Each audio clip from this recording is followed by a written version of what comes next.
सुप्रभात। बाबा कहते हैं, मेरे प्यारे बच्चे, जानता हूँ हर एक को नया रास्ता दिखाने की कोशिश करते हो और तुम चाहते हो कि कोई गलत रास्ते पे मत जाए, और तुम इसी कारण किसी को बार बार बात समझा रहे हो।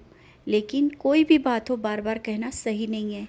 एक बार तुमने बता दिया कि ये रास्ता गलत है तो बस इसके बाद चुप हो जाओ।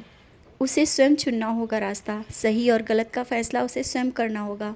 बार बार कहने से लोग बात ना माने तो रुक जाना चाहिए। और आज मैं इसी बात को मैं तुमसे समझा रहा हूँ। और तुम्हारे बात को बार बार कहने से अगर किसी में प्रभाव नहीं हो रहा है, नहीं सुन रहा है, तो इससे तुम्हें बहुत अच्छा नहीं लगता है और तुम्हारे मान और सम्मान में भी कमी आती है। मैं चाहता हूँ कि तुम अपने मान और सम्मान की रक्षा किया करो।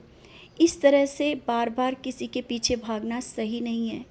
जीवन में बहुत कुछ है, आगे बढ़ो, किसी बात को लेकर के बैठ मत जाओ। और अभी जो आर्थिक परेशानियां चल रही हैं, पैसों की कमी है, जिस कारण कुछ काम रुके हैं और तुमने मुझसे बोला है कि ये काम कैसे होगा। बच्चे, इस महीने के अंत तक वो जो काम रुके हैं पैसों के कारण वो पूरे होंगे और घर में आर्थिक समस्याएं जो चल रही हैं वो भी दूर होंगी। उसके लिए एक नया रास्ता खुलेगा। हो सकता है कोई नया रास्ता जिसका तुमने बहुत बेसब्री से इंतज़ार किया कि ये काम हो जाए, वो भी हो सकता है। या तुम्हारी नौकरी में पदोन्नति भी हो सकती है। जो नौकरी नहीं है तो नौकरी भी लग सकती है। ये महीना अंत तक के तुम्हारे लिए खुशियों से भरा होगा, अवश्य होगा। तुमने बहुत कष्ट देखे, बहुत परेशानियां देखी। आर्थिक परेशानियों से जिस तरह से तुम परेशान हो मैं समझ रहा हूँ। कोई समझे या ना समझे, तुम किसी से अपने दिल की बात नहीं कहते हो और ना ही किसी के आगे जल्दी हाथ फैलाना चाहते हो, और ना ही मैं फैलाने दूंगा।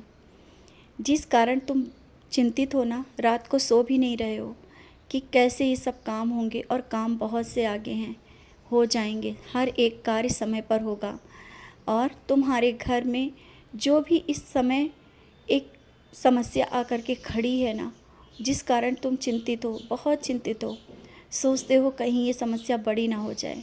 नहीं, कोई भी बड़ी समस्या तुम्हारे घर पे नहीं आ सकती, ना ही कोई बड़ी बीमारी तुम्हारे घर पे आ सकती है।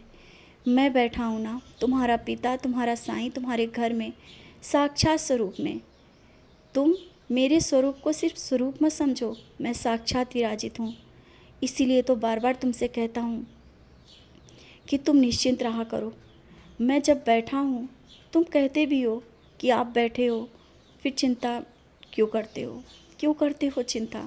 अपने मन की जो शंका है, चिंता है, छोड़ दो और हर एक कार्य समय पर हो जाएगा। तुम्हारे मन में जो बहुत से विचार चलते रहते हैं हर वक्त, हाँ जानता हूँ, सही है, जो सोच रहे हो वो भी सही है, और हाँ ना का जवाब भी तुमने मांगा है। बच्चे, मैंने जवाब दिया है, लेकिन शायद तुम्हारे अनुरूप वो जवाब नहीं है, इस कारण तुम अभी रुक गए हो। मैंने जो जवाब दिया है वही मेरा जवाब है, उसके लिए शंका मत करना, क्योंकि मैं जवाब दे देता हूँ, इसके बाद भी तुम्हारे मन में एक शंका रहती है। अगर तुम्हें ज़्यादा ही शंका हो रही ना, जो आज का अध्याय जब पढ़ोगे ना, तो उसमें मेरा जवाब छिपा होगा। और सच्चरित को ध्यान से धीरे धीरे पढ़ा करो। आवश्यक नहीं कि बहुत जल्दी जल्दी ज़्यादा से अध्याय पढ़ने की। एक ही अध्याय पढ़ो, लेकिन ध्यान से समझ कर पढ़ो। बहुत से जवाब तुम्हें सच्चरित के माध्यम से मैं देता हूँ। तुम्हारे जीवन में जो कुछ चल रहा है वो अध्याय के माध्यम से मैं बता देता हूँ। कभी कभी तो तुम समझ जाते हो और कभी कभी समझ के भी अनसुना कर देते हो। ऐसा क्यों? अध्याय को पढ़ो और समझो, उसमें भी जवाब है। और संदेश के माध्यम से भी जो मैं कहता हूँ उसको भी समझने की कोशिश किया करो। ये सब जो संदेशों के माध्यम से, सच्चरित के माध्यम से मैं बोलता हूँ, जवाब देता हूँ, जब तुम्हें जवाब मिल जाते हैं तो फिर क्यों कहते हो कि बाबा आप जवाब नहीं दे रहे हो, मैं बोल नहीं रहा हूँ? ऐसा ही कहते हो ना। बच्चे, मैं बोल तो रहा हूँ, मैं तुम्हें देख भी रहा हूँ, और किसी के माध्यम से जो समस्याएं तुम्हारे आगे आई हैं ना, उसका समाधान भी मैं भेज रहा हूँ। बहुत ही जल्दी, मैंने कहा ना, बहुत ही जल्दी हर एक समस्या का समाधान होगा, और जीवन में बहुत ही एक खुशी के पल आएंगे जिन्हें तुम वर्षों से सपना देख रहे थे, वो सपना पूरा होगा। और ये खुशी के जो पल आए हैं ना, उनको समेटने की कोशिश करना। और अब कोई भी गलती ऐसी मत करना जिससे कि आगे कोई परेशानी हो। वैसे मैं कोई भी परेशानी या कोई भी गलती तुमसे होने नहीं दूंगा जिससे कोई परेशानी आए। समझ रहे हो ना? जीवन में तुमने बहुत कष्ट देखे, अब मैं नहीं चाहता हूँ कि तुम कोई कष्ट देखो। अब खुशियों का स्वागत तुम हंसते हुए करो। तुम्हारे दरवाजे पे खुशियों ने दस्तक दे दी है। अब तुम्हें चिंता करने की कोई ज़रूरत नहीं है।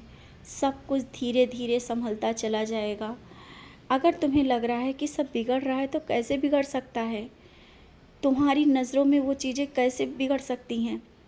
मैंने कहा ना, तुम मेरी सेवा करते हो, मेरी भक्ति करते हो, फिर कैसे तुम्हारे साथ गलत हो सकता है?